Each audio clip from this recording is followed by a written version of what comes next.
Welcome to Sacrilegious Discourse. For this is what the Sovereign Lord says. Why do you need prophets to tell people who you are and what you want? If you can justify everything that the God of the Bible has done, then you can justify any of your behavior. A lot of this mentality is trickling into what is now mainstream right-wing Christianity. I am capable of empathy greater than this God of the Bible. This is a Bible that they tell kids. This is the good Lord. This is the good book. He is fantasizing about murder, mass murder. Head over to sacrilegiousdiscourse.com right now to find out how to leave us a review or support us on Patreon.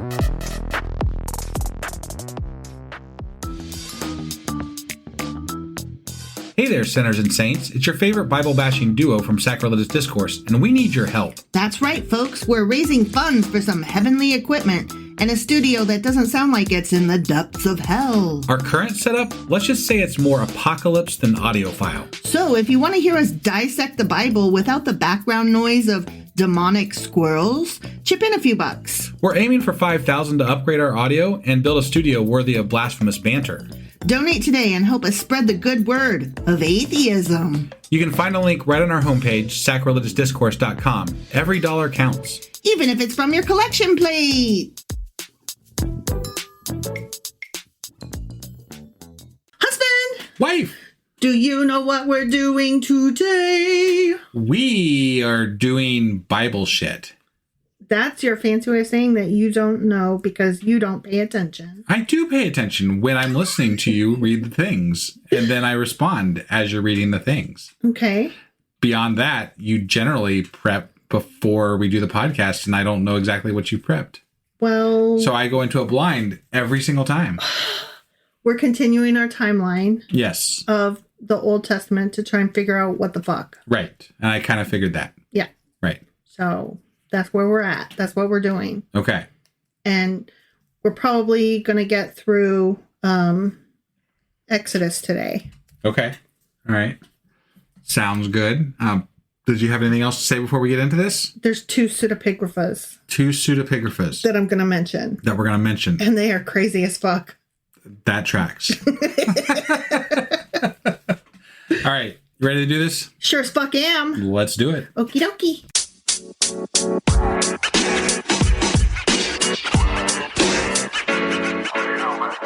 So last week we talked about the patriarchs, but I didn't do them justice. Okay. Do you remember who the patriarchs are? Men. Manly men. Tights. I mean, no, not exactly. That reminds me, did you and Kid watch yes, we Robin did. Hood Men in Tights a couple nights ago? We did indeed.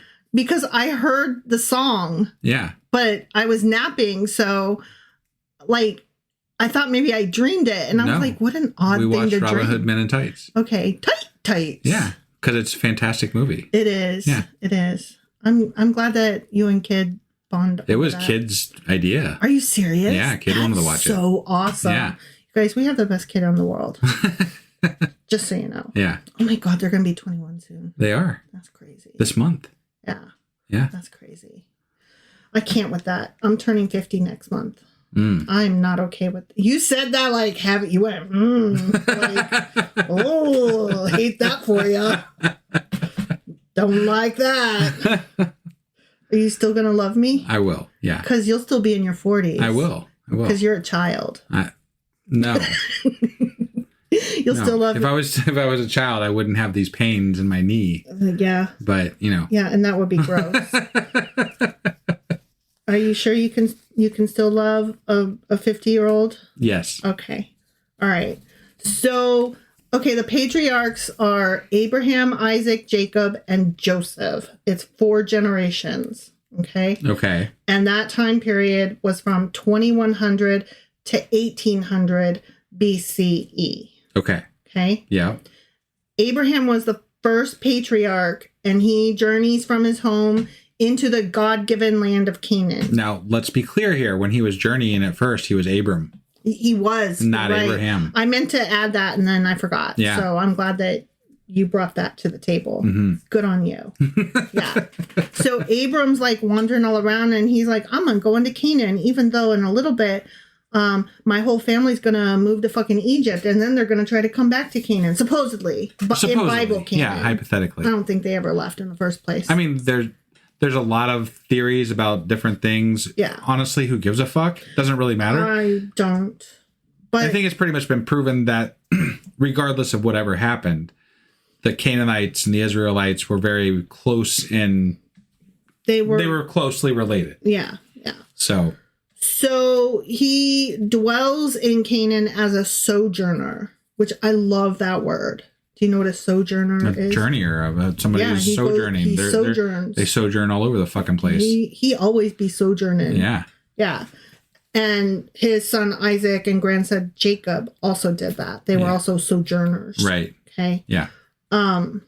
So Abraham was willing to sacrifice his son Isaac when God tested his faith. Do you remember that? Yeah, and that was one of the weirdest fucking things. I like early on when we were reading the Bible, I was like, what the fuck is this? He was like, the God's testing his loyalty by having him kill his kid? If you really love me, you'd kill him. Like, and only stopped him at the last fucking second. Yeah. Like, can you imagine being that kid? No. Absolutely fucking not. My dad tried to fucking murder me because some goddamn spirit fuck told him to. Spirit fuck. Yeah. A goddamn spirit fuck. That's right. Yeah. Yeah. But I mean, God did stop him though. So whatever. It's all good. Everything. He didn't stop the fucking flood. He didn't stop any of the other shit. So I don't have any, whatever. So God, after stopping him, made a covenant with Abraham. God's always making covenants. Was this the rainbow? No, that was Noah. Oh, that's right. That's right. We're not at Noah yet. Sorry. Or no, we're past Noah. Noah was in Genesis. I can't keep track of all the covenants that get broken. So. Well, that was a different covenant. Okay. So God made this covenant with Abraham, promising to make his descendants into a great nation. That's right. Sands of the beach and stars in the sky and. Shit like that. But we had to hear about how many sands in the beach all the time for like the first half of the Bible, or first half of the Old Testament. Yeah. And so then we interrupt our Old Testament reading to bring Job in, okay? Yeah. Because even though Job comes way later in the Old Testament, chronologically, his story makes him roughly contemporary with Abraham or slightly later. Got it. Okay. Yeah. Job was a man who was supposedly very faithful to God, but lost everything, as a test of his faith. Whose fault was that? God's. Yeah. And the devil's. Yeah. What? Or sorry, the Fuck adversary. That. It was God's fault. No, yeah, totally. God allowed this, like according to the story. Right. God allowed this shit to happen on a fucking dare, basically. He's like, bet. Yeah. Now, what I really like is that one of the takeaways from this story is even in his suffering, he stayed loyal. And in the end, everything was restored to him. And I'm like, okay, first of all, even in his suffering, he did not stay loyal. I read it. I know that there was some times when he questioned, which is he was asking atheist questions. He was asking, why do bad things happen to good people? This is bullshit. This sucks. And in the end, I'm sorry, everything was not restored to him. He got 10 new kids to replace his 10 other kids. So, just ask yourself, would it be okay if God took your kid from you, but gave you a different Is it okay that he just replaces it with some other kid? That's what rainbow babies are. That's not fucking okay. No, that's not okay. It's not. It's not, and it's not even remotely a fix. It's just... No.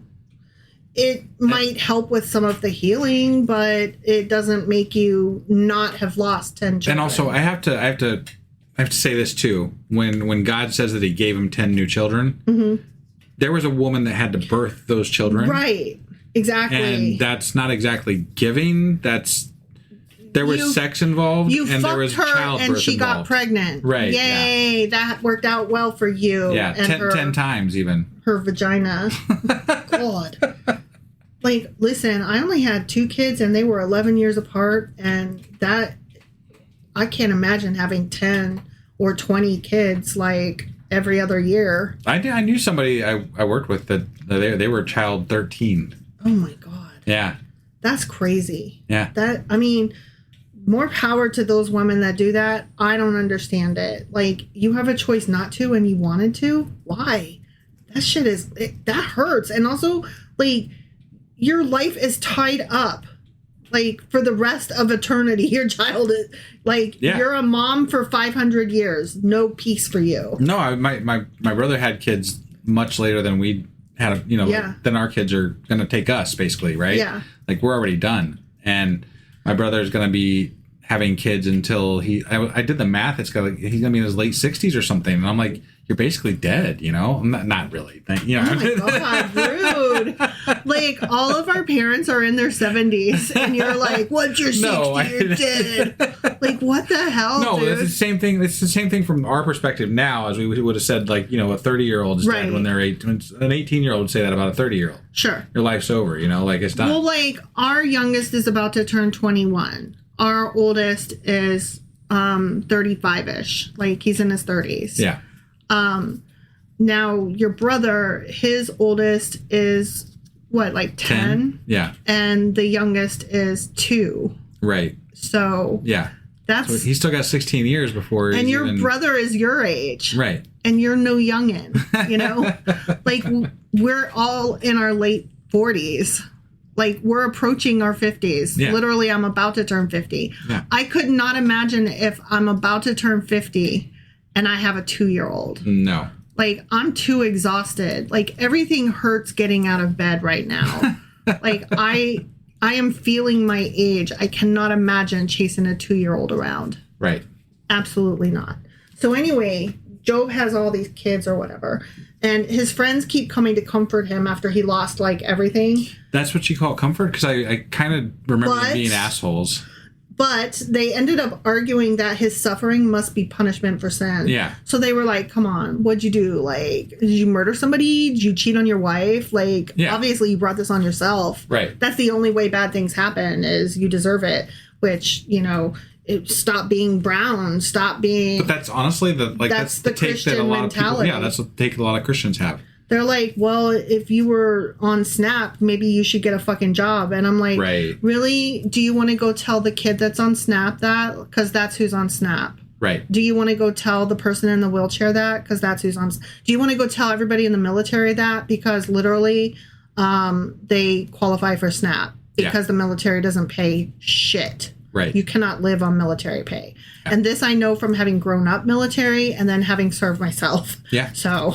personal experience over here, yo, which is just so fucking ironic because my parents are MAGA Christian Republicans.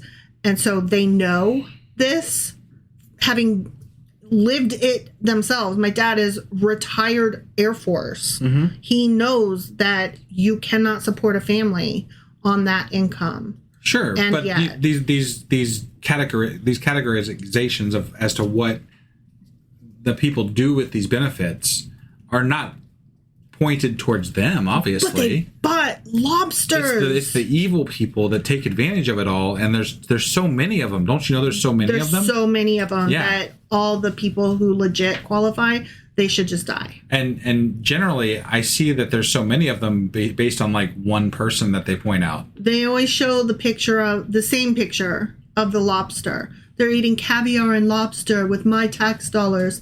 And I'm like, you know what? Honestly, you figured out a way to do that. More power to you. Yeah. And then you know what else I'm thinking? I think that people that are doing okay in life, I think that they feel like if you are getting help, you should never have any joy in your life. Like they're like, well, you should cancel your Netflix. And I'm like, really? I should cancel my Netflix. Let me just think about that. Because that little $15 a month thing, that's what's breaking the fucking bank. That's what's making me not be able to pay for my car or my electric bill or... Yeah, if you don't have... I mean, let's be honest. If you don't have the ability to do anything other than go to work and take benefits and whatever, your $15 a month is the only escape you would have, right? Like, so... And that's the part that people leave out. It's not like they're traipsing all over the place doing a million things with... They're not spending money left and right. They're spending $15 a month on something that is a little bit of joy. And the part that I always hear too is that, well, they've got cell phones. I'm like, yeah, they have the free cell phones from the government. Right. They don't have cell phones they're paying for. They have a discounted plan or something. Or somebody in their family's paying for it. Sure. And so that means that they don't have the freedom to actually use their phone the way you do. You know? Right. I'm very like, this hits me very close to my heart because I have lived a not rich life. Sure. So I'm like, fuck off with that. And I dare you to try to live a life without a cell phone in this day and age. Right. And they're like, there's always libraries. You know what I mean? And I'm like, oh, you live near libraries? That's so lucky for you. Because there's some places that don't live near libraries. Yeah. So fuck off. Right. You know? Like, no. Like, get a job, but also don't pay for a cell phone. I'm like, how does that work? Well, yeah. Also, I remember I went to a book club meeting. We were discussing the book Nickel and Dimed, which I highly recommend. Yeah. And it was all these rich old white ladies, and they were talking about how they couldn't relate to anything, blah, blah, blah, blah, blah. And they were like, her getting a job, blah, and these people just need to get better jobs, blah, blah, blah. And so I like got really mad, and I said, hey, so I was wondering which one of you is going to babysit for me for free because I can't pay you because I don't have a job yet. Right. So, and I don't even know when my first paycheck is. Also, if you're watching my kid, and I pointed to the lady with the fucking pearl necklace, if you're watching my kid for free, I won't put you out. And then I pointed to another lady and I was like, so can you take me to the store because I need pants? And also, can you spot me? Because again, I haven't had my first paycheck yet. Yeah. And they were just like, well, you should have thought of that. And I'm like, oh, yeah, that doesn't happen like that. Like, it coulda, woulda, shoulda. You can't go back in time. Like, okay, fine. I'm a fucking whore and I fucked left and right and I had fun and I enjoyed sex, right? Like, okay, I'm going to meet you where you are. You think I'm a whore. Fine. I'm a fuck-a-doodle-doo, okay? All I do is fuck, right? So I've got this one kid, right? And I'm a single mom. So, okay, shoulda. I'm a horrible human being and I should burn in hell. Anyways, you want me to get a job though, right? So are you going to help me get a fucking job or not? Right. Like, yeah. Like, we can sit here all day and talk about what a fucking whore I am, but that doesn't solve the problem. Right. Like, I still need some nice pants. I still need a nice set of a pair of shoes. I still need, I need a third person to step up and give me the ride to my job. Yeah. And don't talk to me about the fucking bus because I'm sorry, I'm a single mom. And so that means that I would have to get up at like 3 o'clock in the morning to catch the 5 a.m. bus to get to your house where I'm dropping my kid off. And I know that you don't want to be getting up at 9 o'clock in the morning because you're busy with your little, I don't know, you're retired or something. No, this whole world is pay to play. I mean, just don't understand. Like, they're just like, get a job. Like, that's all. Like, okay, so I understand that there are steps involved in things. Yeah. So like, it's to a smaller degree, it's like when you tell a child, go clean your room, to you, you're saying one thing, go clean your room. It's one action step, right? Right. But to a child, particularly a neurodivergent child, such as myself, it's not just go do that one thing. There are so many fucking steps. So, you know, you have to like break down the steps to the child and say, okay, rather than say, go clean your room, which is one giant fucking project, you have to say, go pick up all of the dirty clothes off the floor and put in the hamper.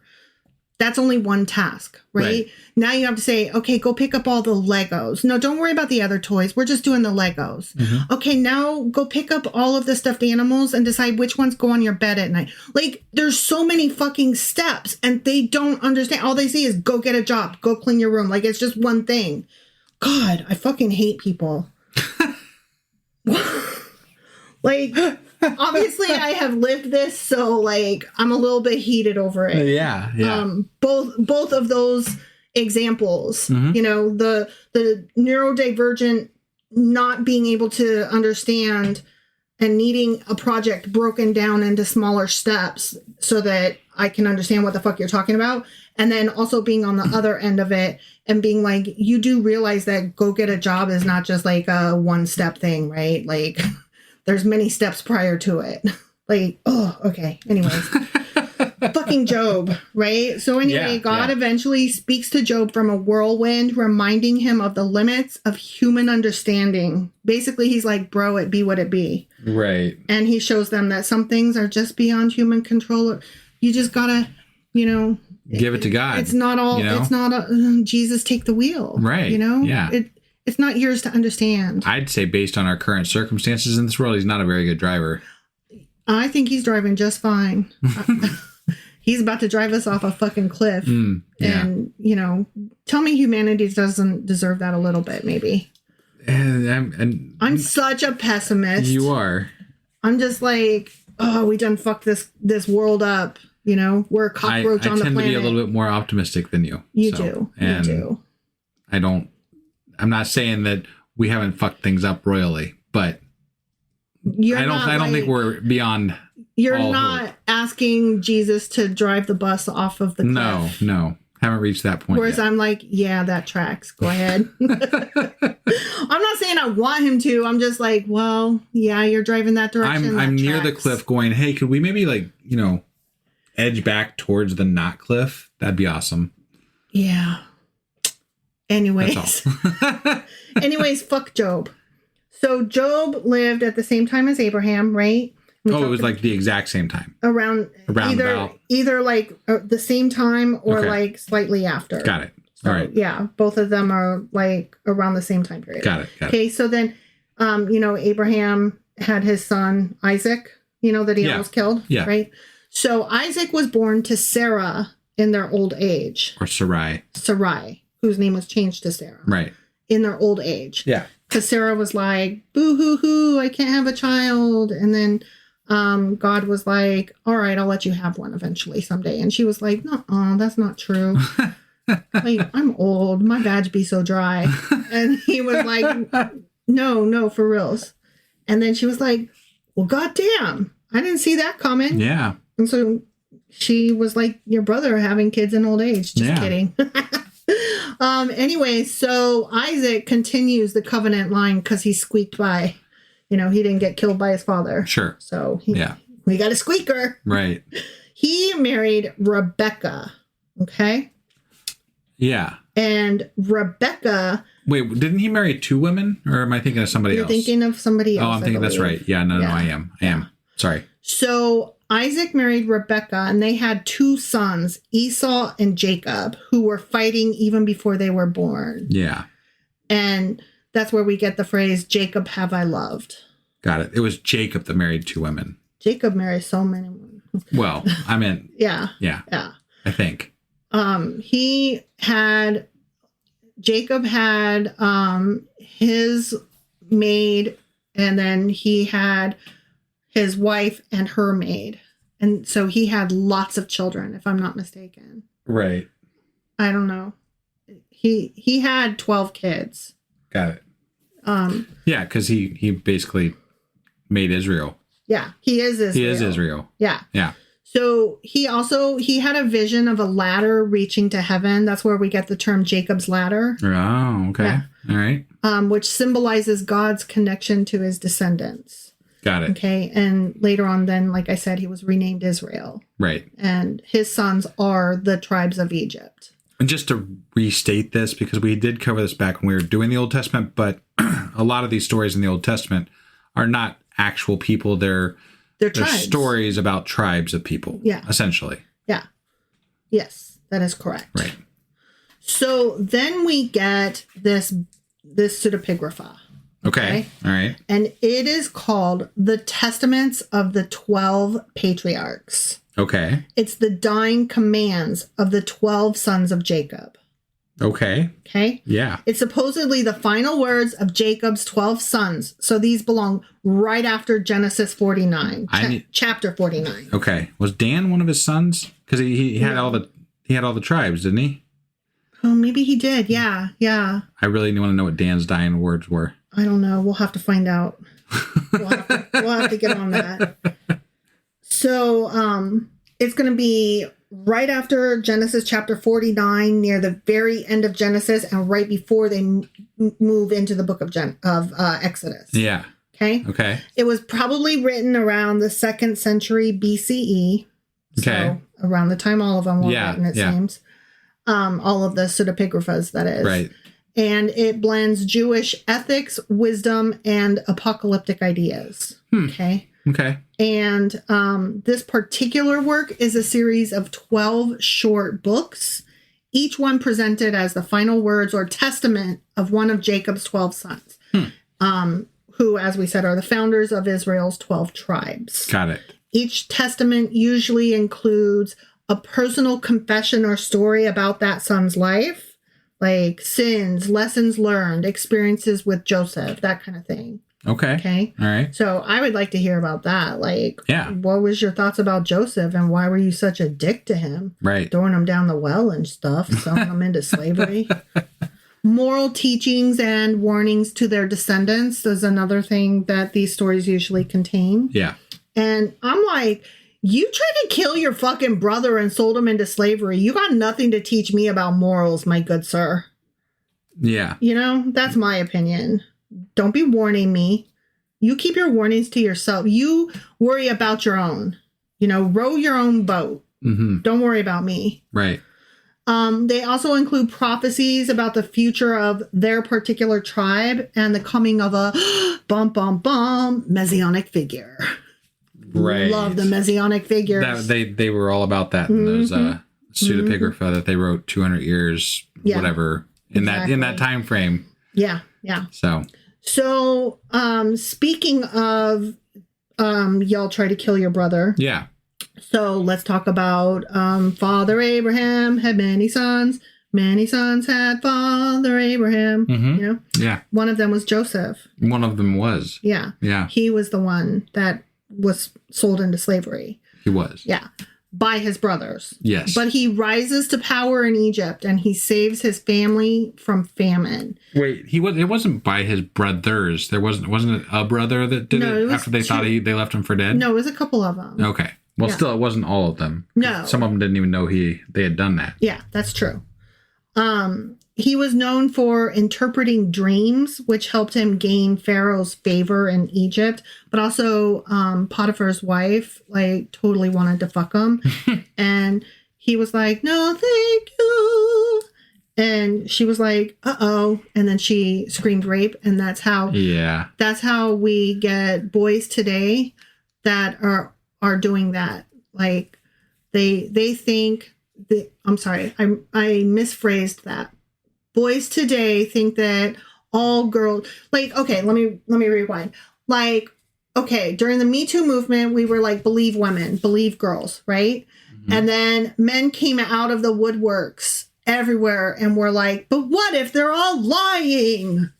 And that's what happened here. They're like, see, Potiphar's wife was lying. That is what happens. Women be lying all the time. They're not really raped as often as they say.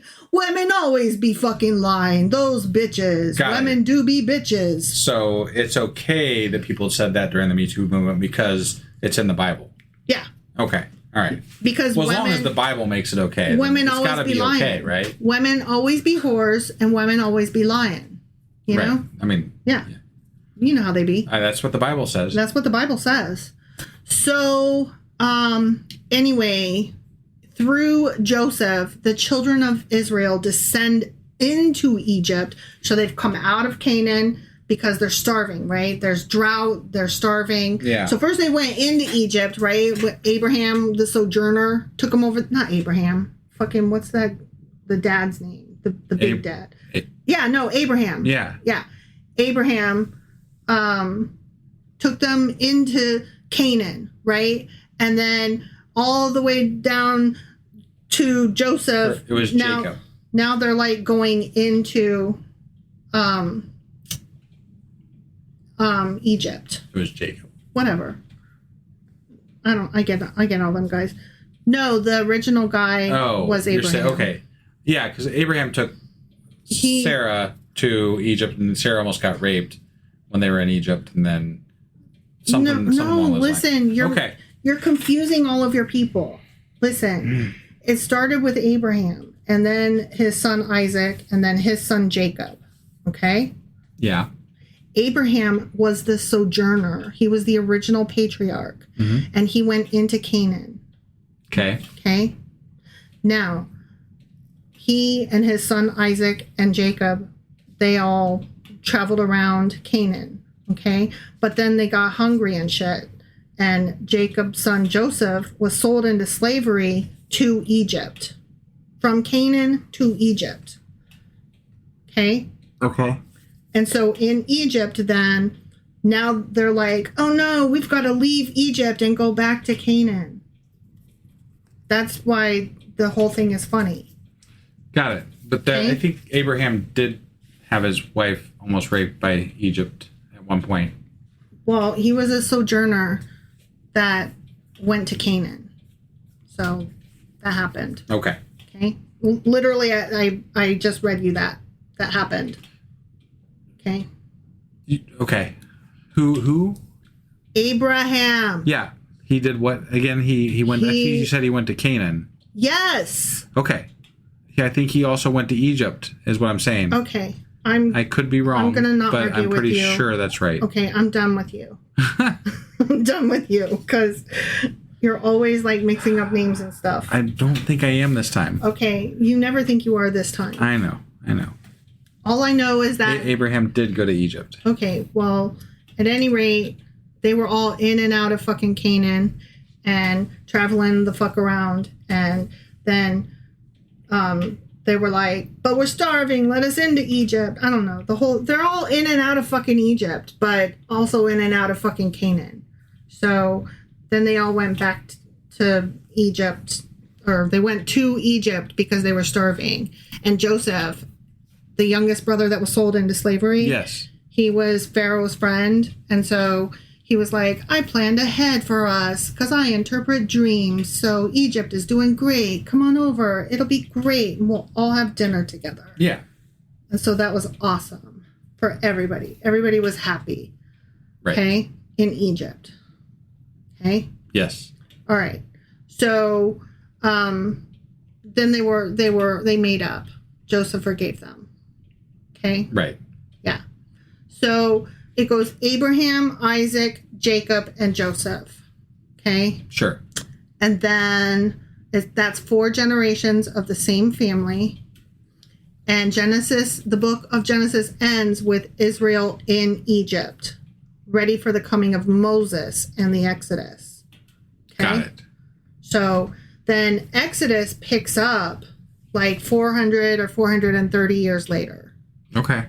Okay. Right. Yep. And so this is supposed to take place about between 1500 and 1200 BCE. Okay. Got it. The book of Exodus. Okay. Okay. All right. So it's several generations after Joseph. So obviously he's not the Pharaoh anymore or Pharaoh's friend. Well, yeah, they're exiting. Dead. Yeah, there's been a lot of changes, and they don't like Egypt anymore because right. They're like, let me in, let me out, let me in, right. And now they're like, fuck, let me out. Right. I mean, honestly, it's so dumb. So there's a new Pharaoh, and he oppresses the Israelites. He's like, fuck you, fuck y'all, fuck yeets, and fuck every one of you. Yeah. Like, I don't like you so much. Yeah. Fuck off. The exact length of their stay in Egypt is debated.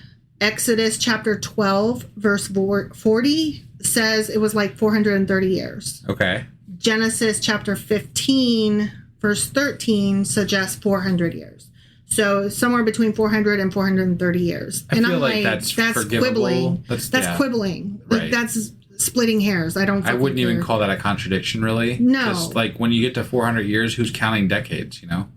When you get into like, it was either 400 or 430 years, and this was thousands of years ago, I don't really fucking care. Right. Like, that makes no difference. I mean, maybe to a historian, but not to me. How many things can we pinpoint down to a 10-year period from 400 years ago? Right? In our current history. None. And no, that's not true. Okay. There are some things. I mean, but 1492. Pretty fucking major. Columbus sailed the ocean blue. I mean, that's what I hear. I don't think that the ocean was blue, and I don't necessarily think that he sailed it by himself and whatever. Fuck Columbus. What? No. You just never know what you're going to get in our podcast. No, but I mean, seriously, fuck Columbus. Yeah. He was rapey, too. He was gross. Like, right. There's all these accounts of how rapey he was. And I'm like, it's not shocking, but it's still always like, could you just not, guys, could you just not be rapey? What if, and hear me out, what if you just don't be rapey? That could be a thing. We could try that. You could fuck an apple pie instead of like. I don't know if they had apple pies back then. Okay, you could fuck your hand. Did they have apple pies back then, I wonder? They had some kind of like, I don't know. Or was it just like apple slop? Apple slop. It was more like a apple crisp. Yeah. Apple crumble. It was an apple crumble. That's what they're crumble. Called. Yeah. Mm. I love apple crumble because it's basically like messy apple pie. Got it. And that is my speed. Yeah. All right. So, about 400 or so years, right? Sure. And the book of Exodus covers the enslavement of the Israelites in Egypt through their journey to Mount Sinai. And we're going to get into that in just a minute. Okay. Because I got something to say about what happened at Mount Sinai. Okay. Yeah. Okay, so in this book, right, Moses is born, he flees Egypt, he returns, and through the 10 plagues, he leads the Israelites out of bondage. Okay, the plagues of Egypt. Wait, he fled Egypt? Well, yeah, but then he was like, oh, I guess I gotta get. I thought he was picked up by the princess. He was raised, in Egypt still. Yeah, he was raised in Egypt. Okay. And then, but he was sad because he saw he was raised as basically like a princeling, but he was still an Israelite. Right. And so his people were like being oppressed, and he's like, dude, this fucking sucks. Mm-hmm. And so he like steps in at one point and is like, stop being mean to my friends. And then the guy is like, who the fuck do you think you are, Israelite? And then like punches him or something. Okay. And then I think Moses kills him or something. And then he runs away and hides. But then he comes back and he's like, got it. You know what? Yeah. I got to lead. But it was let my people go. He didn't leave for like real long. No. Yeah. But he fled, because he's murdery. Yeah. And then he came back. Right. And was like, let my people go. Yeah. Okay. So, there were 10 plagues. Do you know any of them? Frogs, locusts, famine,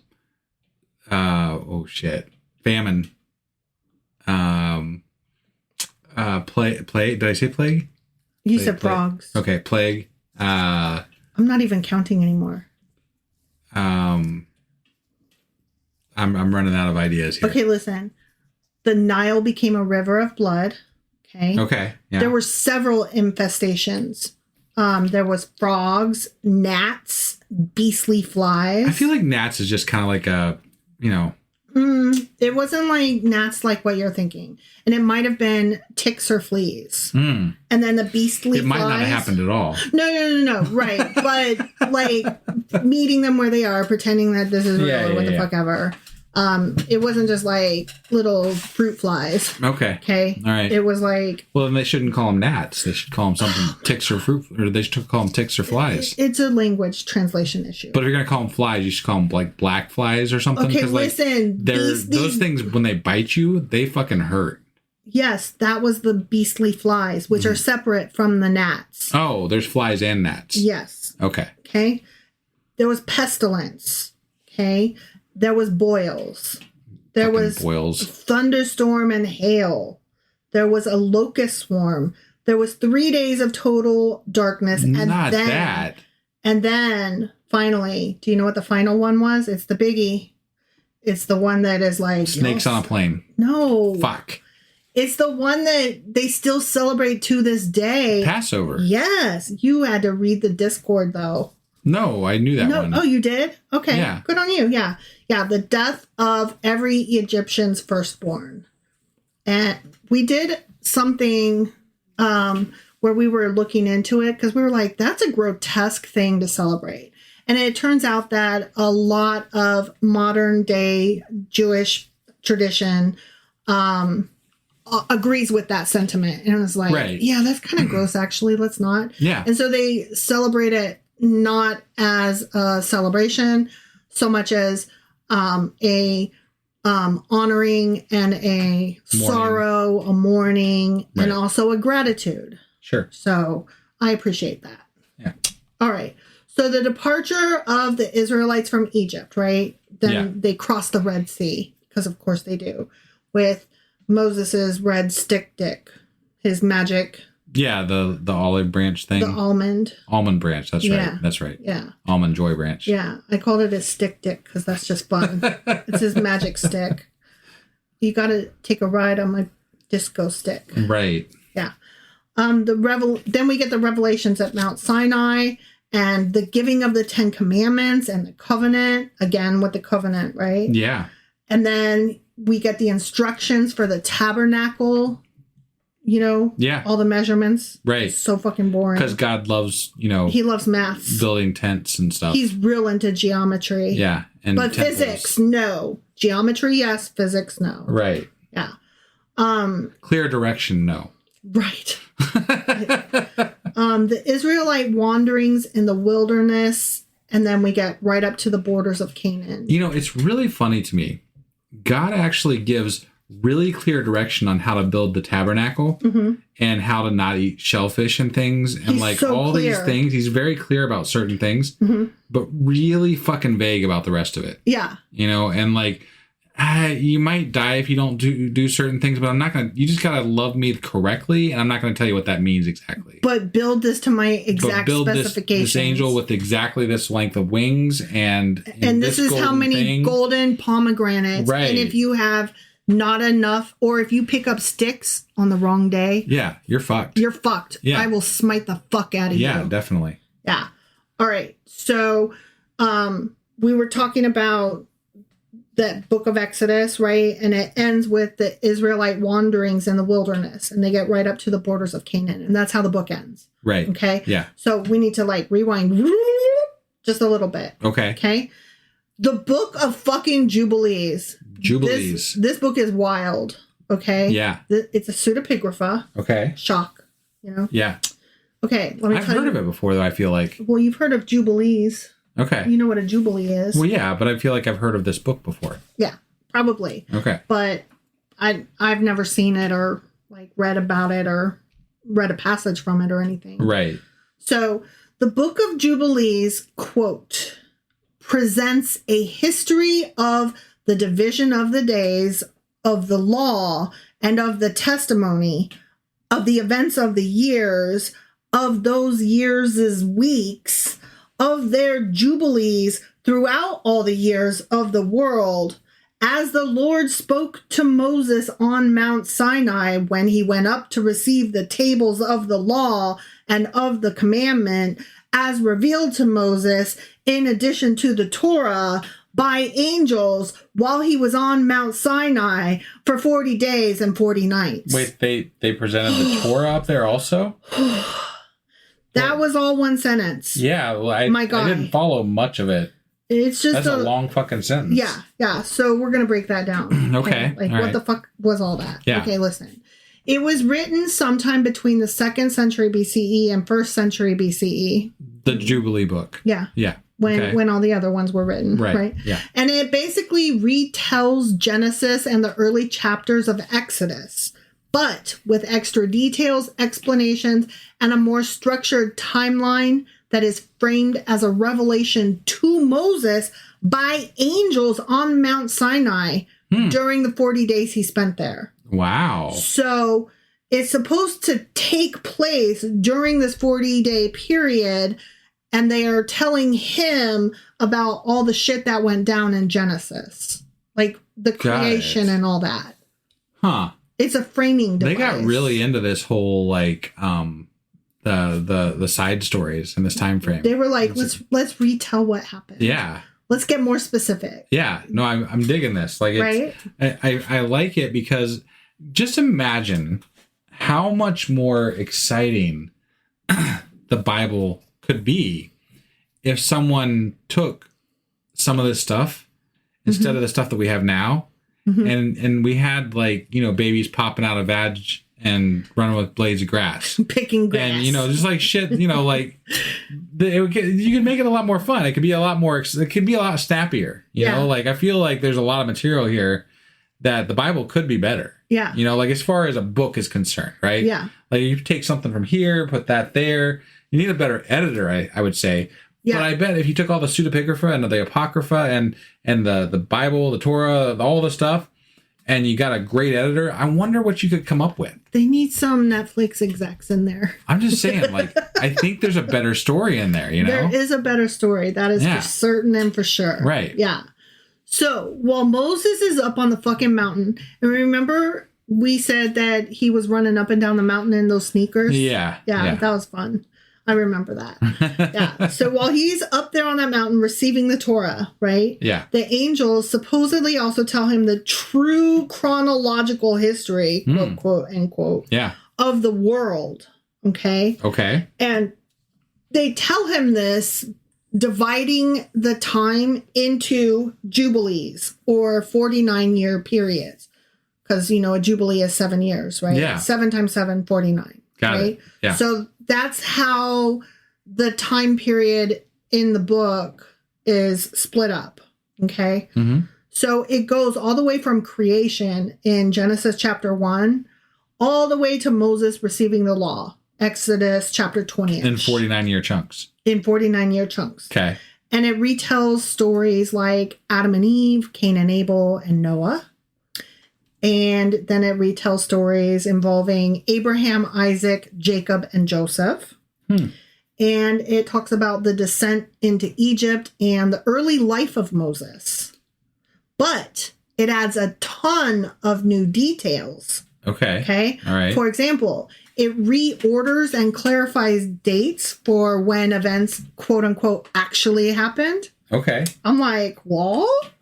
It emphasizes angels as active participants in human history. Huh. Which is where a lot of your crazy angel people today, your angel chasers. Right. Yeah. It pushes strict law keeping even before the law was officially given, like Sabbath observance starting with the angels. Okay. Okay. So it is like totally giving law where there was none. Okay. And it explains Jewish customs as having heavenly origins, like the dietary laws, circumcision, purity, that kind of stuff. Yeah. It's like, no, God totally wanted all this. Okay. Okay. All right. Narratively, it follows the same timeline as Genesis and early Exodus, but is told from the perspective of Moses on Mount Sinai, looking back at Genesis as divine revelation. Okay. Okay. So, to put all of these stories in, like, context, we've got Genesis, which is the origin story. It explains how the world and humanity began, how the Hebrew people started with Abraham's family, and how faith, failure, and forgiveness shaped their early history. Okay, then we've got Exodus. So, whereas Genesis was the origin story, Exodus is the liberation story. It tells how the Israelites escaped slavery in Egypt, received the law through Moses, and became a nation bound by a covenant with God. Okay. Okay, and then we've got Job in there somewhere, right? Yeah, yeah. And Job is the suffering story. It wrestles with why bad things happen to good people and teaches that faith and perspective matter more than simple answers. Jesus, take the fucking wheel. Okay? Yeah. In essence, all of these three texts together explore where the Hebrew people came from, how they understood their relationship with the divine, and what it meant to live faithfully and morally in that story. So that is where we will end today. Okay. Okay. All right. Yep. Yeah, there's so many, I've got so many ideas percolating as to things I want to, I mean, we could literally talk about the fanfic from the Bible. Right. Forever. Yeah. For fucking ever. Yeah. Like there is just no end to the crazy shit out there available to supplement the Bible and all the texts that we've read so far. So and I think that's why it's really hard to nail down what Christianity is, because I think a lot of these ideas have filtered through in different groups of people, right? Like, and different people have different ideas as to what this means or that means because of tradition, and traditions vary by different areas, by different groups, by all kinds of things, right? Yeah. And so there's no way to know, especially with the amount of time that's passed since a lot of these books and ideas were formed. There's no way to tell how any one single group of people had their ideas formed early on to translate into what we now believe in these different religious sects, you know, like contextual settings. Right. Yeah. Like there is no just the Israelites. Like you can say that, but that's not really correct. Well, yeah. Even if you're talking about the Jewish people, there's the Zionists, there's different groups of Israelites. There's different groups of every religion on the planet, I think. But you know, and there's so much that could be, those ideas could be based on. Like you were talking about how angels, you know, how they were very in this story, in the Jubilee story or whatever, they're very involved in the in how humans came to be. Right. Well, some people believe way more in angels than other people. So those ideas came through somewhere. Right. You know, and I don't know that it was specifically from that story, but it probably didn't hurt. You know? And so these ideas of what angels are and what they did aren't based on the Bible necessarily, because there's not a ton of stuff about angels in the Bible. Not enough to form some of the ideas that exist in the world, you know? At least not Old Testament. Right. Yeah. And we haven't read the New Testament yet, but they are a little bit more active in the New Testament. But I still feel like there's way more thoughts about what angels are than maybe even the New Testament and Old Testament lend to. There's ideas that came through. Right. You know what I mean? Yeah. It's just interesting. It is interesting when you realize all over again that even the fucking Israelites are not a monolith. Yeah. Like, you can know that for contemporary times, you know? But to also then go back and apply it to entire groups of people throughout history is important. Definitely. Well, I think that is all we have for today. And we will be back next week, and not sure exactly, are we doing more timeline, or do we know exactly what we're doing yet? I wanted to do more timeline, but then there was discussion of maybe not doing more timeline. But then there was, do we just jump right into the New Testament? But I definitely wanted to read Maccabees before we do that, because that's Apocrypha, not pseudepigrapha. So let's just say this. Wife and I are going to talk about our podcast again. Some more. And do some thinking, and we'll see what we come up with, and we'll be back next week. So we'll either do more timeline or Maccabees or Matthew. We're probably not going to jump right into Matthew. No. I would say that we need at least one buffer episode before we do that, so we can at least lead Announce it. Yes. Yeah. So. All right. So it'll either be more timeline or Maccabees. How about that? Good. Okay. All right. So that's all we got for today. Thank you for joining us. And as always, I don't even know where I was going with that, but thank you. As always, we're gonna get the fuck off of here and be done with the podcast. As always, we are terrible at goodbyes. Yeah. So bye. Bye.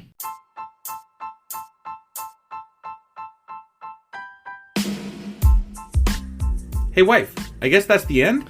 But husband, that's just sad. It doesn't have to be. We are on lots of social media platforms like Twitter. Our handle there is sacrilegious_D. For D's nuts. Oh my God. Stop doing that. Anyway, we're also on Facebook, Instagram, and Pinterest. There's a link to all of our social media sites at our website. Ooh, we have a website? Yeah, it's sacrilegiousdiscourse.com, where you can also find a link to our merch shop. We have a merch shop? Yep. We have podcast-themed clothing, mugs, notebooks, and more, as well as an atheist and science-themed products. Wow, our fans should really go check that out right now. Definitely. They can get in touch with us by sending an email to sacrilegiousdiscourse@gmail.com. But before they do that, we could really use some help. Oh yeah? With what? Well, it's not free running the podcast, and we need some financial support in order to get better equipment, which will free up time so we can concentrate on our podcast and our fans. Okay, so what should they do? Head over to patreon.com/sacrilegiousdiscourse and sign up as a contributor on our podcast. Supporters there receive additional bi-weekly episodes that we record just for our Patreon members for as little as $2 a month. Also, we'd really appreciate it if you would like and subscribe on whatever platform you're using. And Apple Podcast reviews help us out tremendously. Like and subscribe. Leave an Apple review. Join us on Twitter. Support us on Patreon. That's a lot of instructions. Don't forget to say thanks. Thanks. Okay, bye.